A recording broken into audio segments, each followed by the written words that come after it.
આનંદ લેવો છે તો પ્રવૃત્તિ કરતા કરતા પણ તમે આનંદ લઈ શકો. એક વખત વૈકુંઠમાં નારદજી ગયા અને નારદજીએ ભગવાન નારાયણને પ્રશ્ન પૂછ્યો કે હે પ્રભુ, જગતમાં તમારું શ્રેષ્ઠ ભક્ત કોણ? નારદજીને તો એમ જ હતું કે મારા સિવાય તો કોઈ છે નહીં. એટલે ભગવાન નારાયણે કીધું કે મૃત્યુ લોકમાં એક ખેડૂ છે ને એ મારો શ્રેષ્ઠ ભક્ત છે. બહુ સમજવા જેવું શું બહેનો ભાઈઓ. અને નારદજીને રીહ ચડી ગઈ, ચોટલી ઊંચી થઈ ગઈ કે આખો દી નારાયણ નારાયણ હું કરું અને મૃત્યુ લોકનો ભક્ત શ્રેષ્ઠ. ભગવાનને ખબર પડી ગઈ કે નારદજીની પ્રકૃતિ બદલી ગઈ છે. એટલે ભગવાન કહે છે નારદજી એક કામ કરશો કે બોલ ને. એ કે આ ઘીની તપેલી છે ને, આ ઘીની તપેલી આલ્યો, આ ઘીની તપેલી છલોછલ ભરેલી છે અને તમે ત્રણેય લોકમાં ફરીને આવો. જોજો નારદજી, આ ઘીની તપેલીમાંથી એક ટીપું પણ ધરતી ઉપર પડવું ન જોઈએ.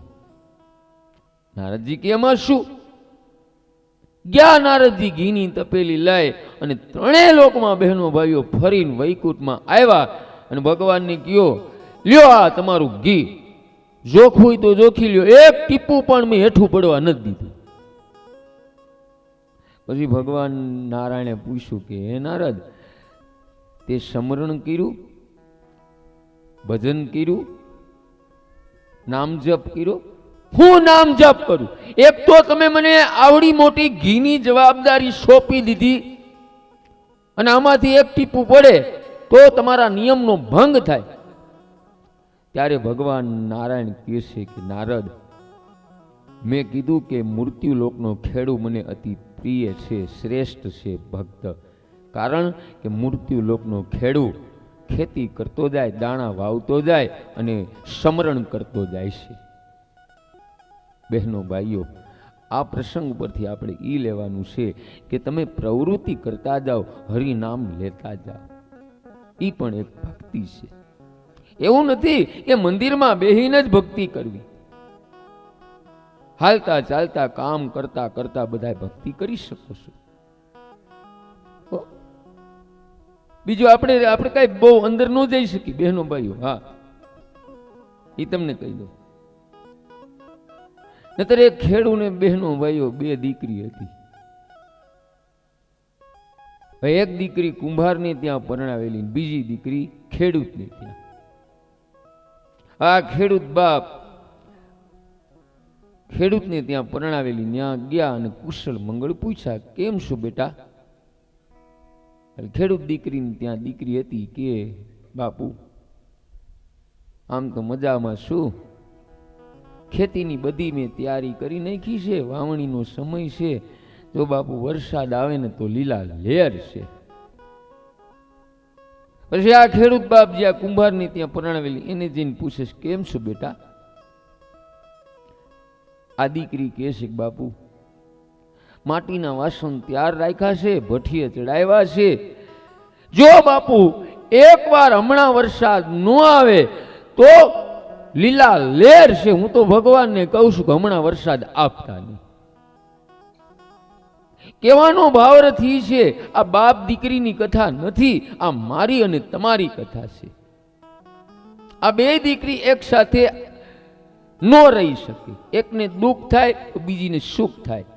આ બેને આપણે સુખી રાખી હોય ને બહેનો ભાઈઓ, તો પ્રવૃત્તિ કરતા કરતા હરિ સ્મરણ કરતા રહ્યો. ત્યાર પછી હર હરિનું મિલન થયું. શ્રી કૃષ્ણની બાલ લીલાઓ. શું ટાઈમ થયો છે? કઈ વાત આવો. હવે એ દર્શન જોઈએ. એનું ભાઈઓ એકવાર ભગવાન શિવજી બાલકૃષ્ણના દર્શન કરવાની ઈચ્છા કરે ત્યારે એ ભગવાન શિવના ખાસ ગણ ભૂગી શિવજીને કહે કે અમે પણ તમારી સાથે આવશું. શિવજી એમને સાથે આવવાની ના કહે. કેમ કે જો તમે સાથે આવો તો દર્શનમાં અને ધ્યાનમાં વિઘ્ન થાય. છતાંય ગણો જવા માટે આગ્રહ કરીને કહે, જો તમે અમને નહીં સાથે લઈ જાઓ ને તો અમે પછી આવશું અને જાહેર કરી દેશું કે આ તો શિવજી મહારાજ છે, સાધુ વેશે આવેલા છે. છતાંય બહેનો ભાઈઓ, ભગવાન શિવજી એકલા બાલકૃષ્ણના દર્શને ગયા. જો બહેનો ભાઈઓ, મારા ભગવાન શિવજી મને તમને માર્ગદર્શન આપે છે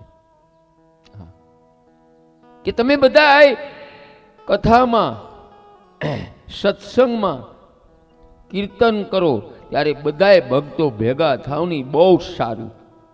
પણ યાદ રાખજો, તમે ધ્યાન કરો, સેવા કરો, દર્શન કરવા જાઓ ત્યારે કોઈનો સંગ સારો નથી. આવો સંગ હોયને તો વચ્ચે વિઘ્ન કરે. કેવું વિઘ્ન કરે? બહેનો મંદિરે જતા હોય એટલે હું કે બેન, હે બેન, તમને કાંઈ ખબર છે? કાલ આપણી બાજુની ડેલીમાં કાંઈક વાસણ ખખડતા હતા. અરે બેન, તમને ખબર છે? તમે મંદિરે જાઓ છો, કોઈની નિંદા કરવા નથી જતા. નિંદા નરક સમાન છે. જાઓ સાથે, ના નથી. કા ભગવાનનું સ્મરણ કરતા જાઓ, કા મૌન રાખીને જાઓ, અને કા સારી કોઈની 5 વાતો કરો ને, એ પણ બહેનો ભાઈઓ સત્સંગ છે. કોઈનું ખરાબ બોલવું ની મહાન પાપ છે.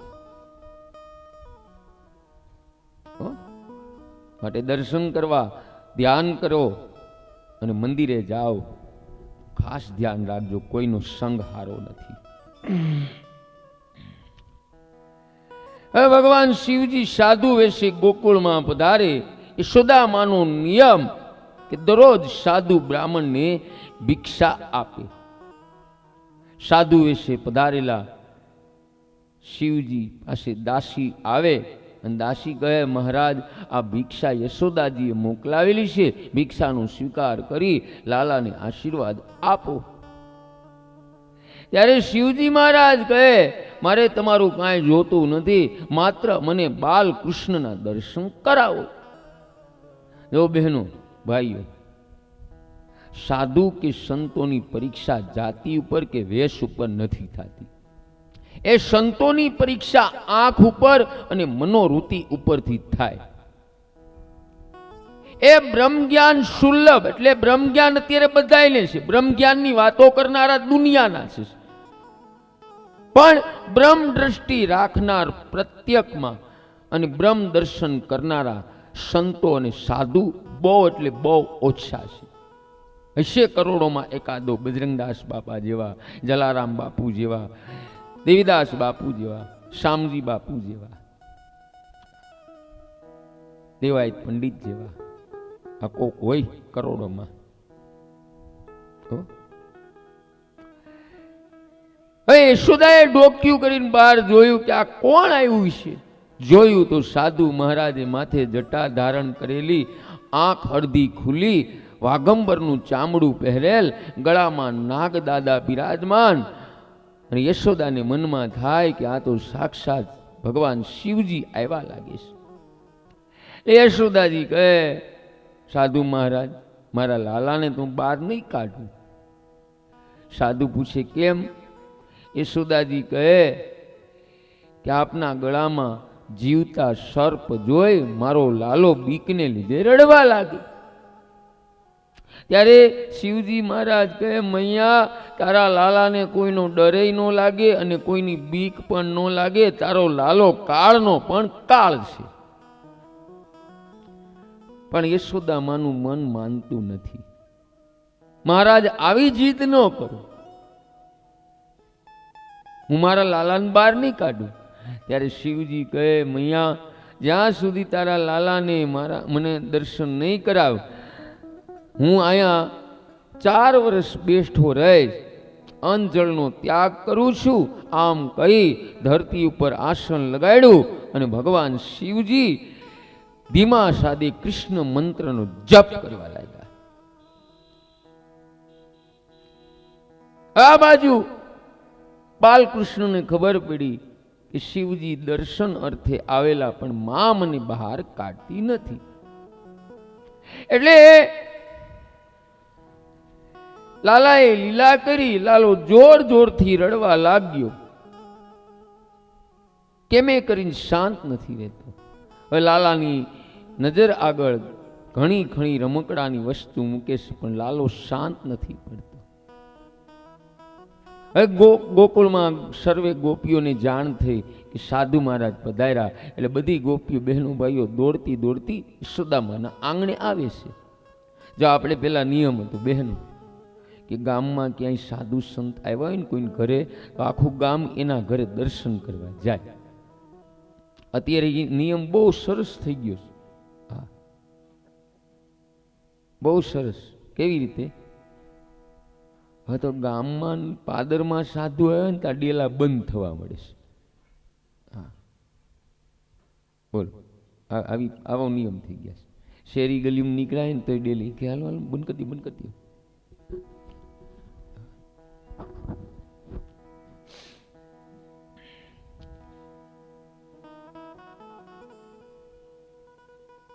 અને બાળક રોતો હોય ને તોય માં હું કે ચૂપ થઈ જા, છાનો રહી જા, સુઈ જા, નહીતર બાવો પકડી જાય. લે, એ બાવો રાખશે ક્યાં? એ માણ માણ ભેગું કરે છે. પણ આ શબ્દમાં માનો મર્મ પડ્યો છે. એ માને એમ છે બહેનો ભાઈઓ કે કોઈ સાચા બાવાનો શબ્દ મારા દીકરાના કાને પડી જાય ને તો મારા દીકરાને વૈરાગ્ય જાગી જાય ને સંસાર છોડી દે. એટલે પહેલેથી માં બાળકને બીવરાવે છે. ઘણા એવું બોલે કે બાવા માગે ને કા મગવે, આવું બોલે.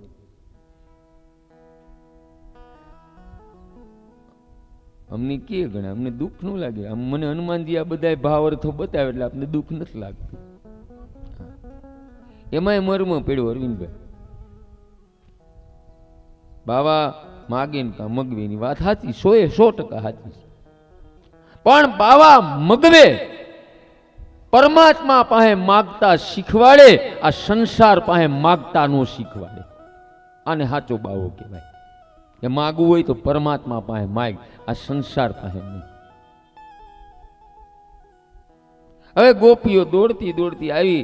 એક ગોપી સાધુ મહારાજ ઉપર નજર રાખી અને આવીને યશોદામાને કહે છે, મૈયા પેલા સાધુ મહારાજે કઈક મંત્ર માર્યો છે, એને લીધે આપણો લાલો રડવા લાગ્યો.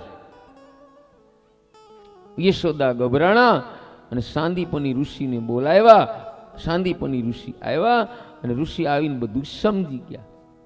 અને યશોદાજીને કહે, રે યશોદા મૈયા, આપણા આંગણે સાધુ ભૂખો તરસો બેઠો રહે બરાબર નહીં, માટે આપણા લાલાના દર્શન સાધુને કરાવે. ઋષિએ કીધું ત્યારે યશોદામાનું મન માની ગયું. લાલાને શણગાર કર્યો, સારા કપડા પહેરાવ્યા અને માથા ઉપર વાળની નજીક એક મચ્છનું ટપકું કર્યું.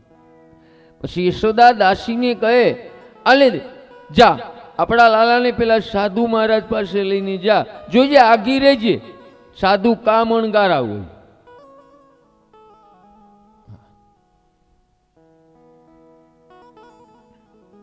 હવે લાલો સાધુ મહારાજ પાસે આવ્યો અને લાલો હવે હસવા લાગ્યો.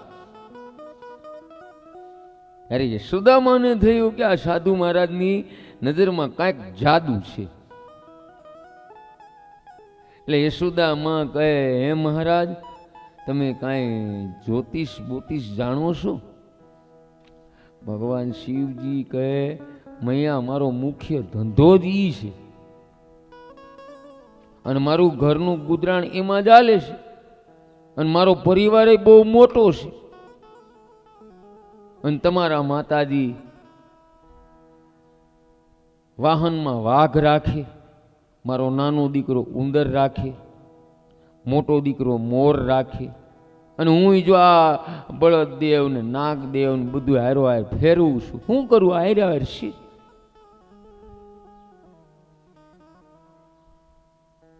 બહેનો ભાઈઓ, આવું ક્યાંય કથામાં આવતું નથી, ક્યાંય ગોતતા નહીં, ગાંડા થઈ જશો. આ તો હનુમાનજીની કૃપાથી બધું તમને દર્શન કરાવું છું.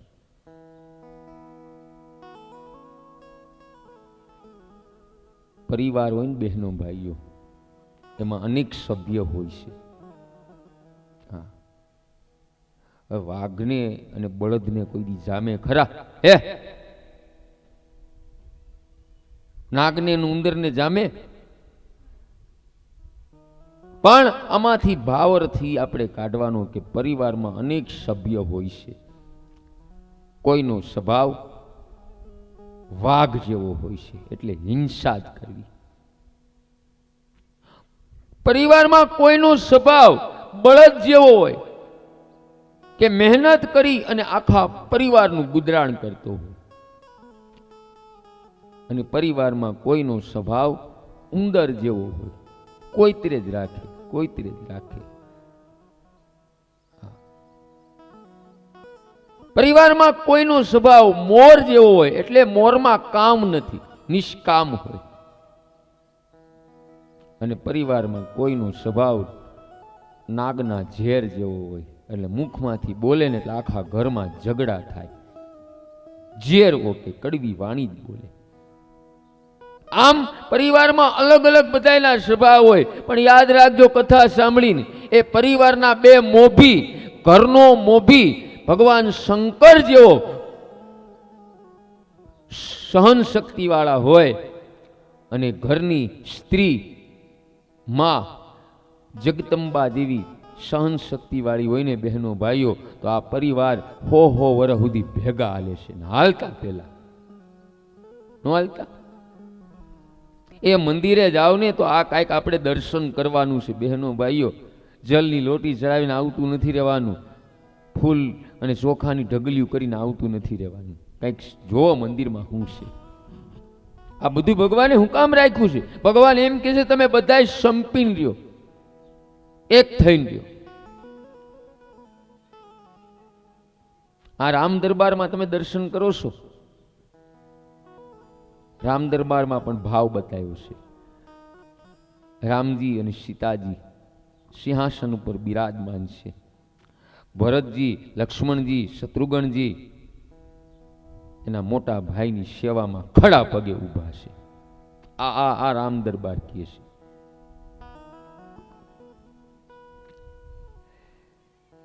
યશોદા માં કહે મહારાજ, તો મારા લાલાની હાથની હથેળી જોઈ એનું ભવિષ્ય બતાવો ને. શિવજી મહારાજ કહે મૈયા, તમે મને ભવિષ્યનું પૂછો છો, પણ તમે મારાથી બેઠા છો ઘણાય દૂર, અને મને છે દૂરના ચશ્મા. અહીંયા આવતી વખતે હું ભૂલી ગયો. ખરેખર બહેનો ભાઈઓ, આ જગતમાં ઘણાયને દૂરના ચશ્મા આવી ગયા છે. કઈ રીતે? એ સાસુ સસરા માતા પિતા કોઈને ગમતા નથી, અને આઘાના હગા આવે ને તો એને 32 જાતના ભોજન જમાડે છે, અને ઓને સાસુ સસરા મા બાપને ટાઢો ટુકડો ખવડાવે છે. હું એમ નથી કહેતો કે આઘાના હગાને ન રાખો, એને રાખો, પણ બધાને એક સરખા રાખો, બધાને એક સરખો પ્રેમ આપો. આ દૂરના ચશ્મા છે બહેનો ભાઈઓ, ઉતારવાની જરૂર છે. પછી યશોદાજી લાલાને શિવજીની ગોદમાં આપે. શિવજીની ગોદમાં આવ્યા બાલકૃષ્ણ. પછી બહેનો ભાઈઓ બોલે કોણ? ભેદ હોય ને ત્યાં વાતો હોય, અદરતમાં વાતો થતી નથી. પછી ધીમા સાદે શિવજી મહારાજ કહે કે મૈયા, તારા લાલાનું સારી રીતે લાલન પાલન કરજે, તારો લાલો મોટો થઈ સોનાની નગરી બનાવશે. યશોદારી રાજી થઈ ગયા, માગો જે માગો એ આપીશ દક્ષિણા. હવે નંદબાબા ને બહેનો ભાઈઓ ખબર પડે છે કે મારા આંગણે સાધુ આવ્યા, એટલે નંદબાબા ઝડપથી પોતાના ઘરે આવ્યા. અને લાકડી પડે ને બહેનો ભાઈઓ, એમ નંદબાબા સાધુ મહારાજના ચરણોમાં પડી ગયા છે. એવો નંદબાબા માર્ગદર્શન આપે છે બહેનો ભાઈઓ કે કોઈ સાચા સંતો બજરંગદાસ બાપુ જેવા હોય, જલારામ બાપુ જેવા હોય તો લાકડી પડો ને એવી રીતે એના ચરણોમાં પડી જાઓ. શું કામ?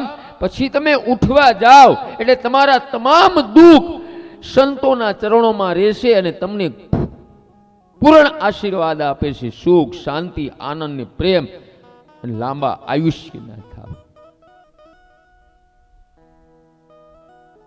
સંતોને વંદન કરો. પણ ઘણાય આમ અકળાઈને બેઠા હોય, હા, અને ઘણાય પગે લાગે, પગે લાગતા નથી આવડતું.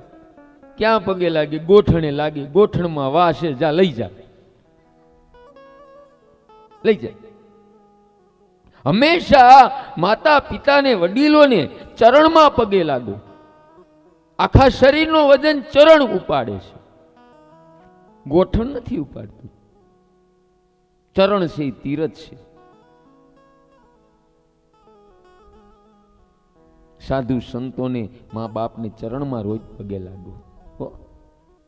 અને બહેનોને પણ પુત્ર વધુ હોય, સાસુને પગે લાગો ત્યારે બેસીને પગે લાગવું. અને આપણી જૂની પદ્ધતિ છે કે જ્યારે પુત્ર વધુ જ્યારે પગે લાગતી ત્યારે પીંડિયું દબાવતી. આમ આ એક સારું છે કે સાસુમાની ક્યાંય નસ બંધ હોય ને તો દબાવવાથી નસું ખુલી જાય. હસવા માટે નથી કહેતો, આ હું તમને વાસ્તવમાં જે છે બહુ બતાવું છું. આ રીતે પગે લાગો.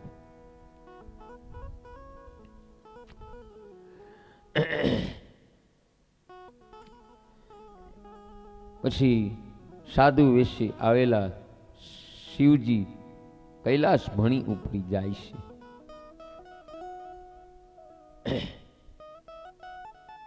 આ લીલા બહેનો ભાઈઓ શ્રાવણ વદ દ્રાદશીના દિવસે ઉપરની લીલા થઈ અને 13ના દિવસે નંદબાબા મથુરામાં કંસને કર આપવા ગયા. કેમ કે કંસ મોટા રાજા છે. કર દર વર્ષે નંદબાબા કંસ રાજાને આપે છે. પણ એ કથાનું દર્શન આપણે 5 મિનિટ પછી કરશું. અત્યારે 5 મિનિટનો વિરામ દઈએ.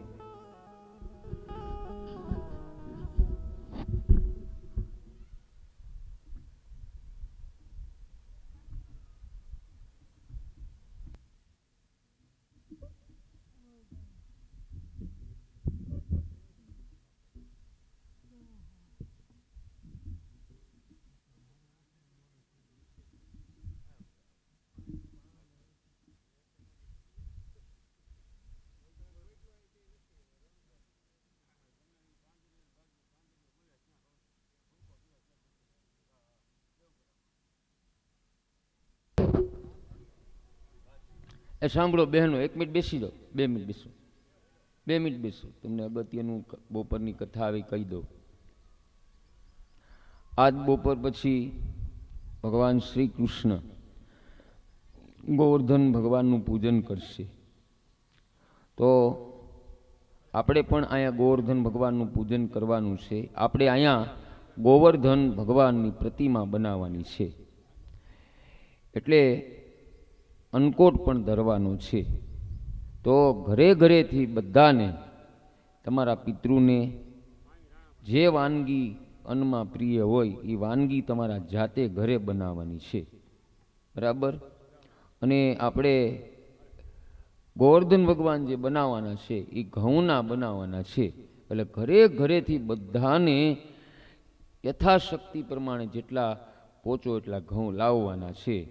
કિલો લાવો, 5 કિલો લાવો, 10 કિલો લાવો, મણ લાવો, 5 મણ લાવો, પણ તમારી શક્તિ પ્રમાણે. હો, તમે ઉપાડી શકો ને એટલા.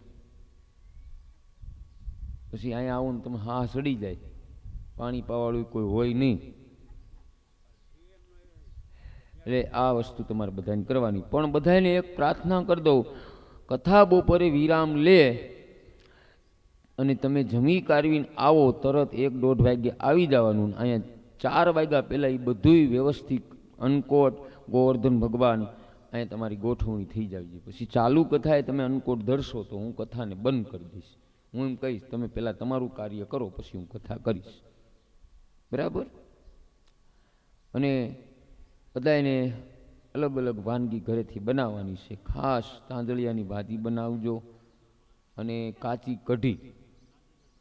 હો, અને બીજું એ કહું સુરેશભાઈ, કાલ રાત્રે મને શ્રી કૃષ્ણ કનૈયો સપનામાં આવ્યો હતો અને એણે મને કીધું કે કાજુ કતરી લાવવાની છે, મને ધરવાની નથી, ઘનશ્યામ દાસના ઠેલામાં નાખવાની છે. હું કશું આ બધું તમારે વ્યવસ્થિત કરવાનું છે બહેનો ભાઈઓ, બરાબર? પણ બપોરના સમયે. હો. અને બીજા જે બહેનો અત્યારે ન આવી શીખા હોય એને પણ તમારા આડોશી પાડોશીમાં જાણ કરવાની છે કે આજે આપણે રાધિકા રેસિડન્ટના આંગણે ગોવર્ધન ભગવાનની પૂજા છે, એટલે એમાં બધાને જોડાવાનું છે, ઘઉં લાવવાના છે અને બધી વાનગી બનાવવાની છે. પછી તમારે મીઠાઈ બહારની લાવવી તો છૂટ છે, પણ ઘરની તો ફરજિયાત બનાવજો. હો.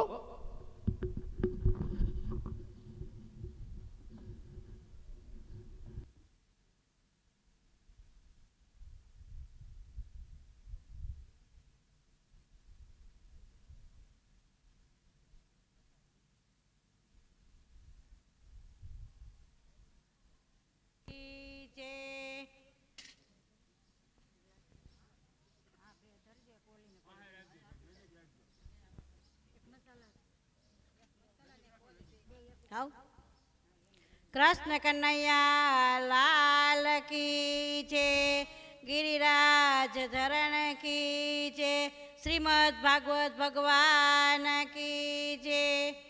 ઓ જવરાય માં જવરાય મને ગોકુળ વાલું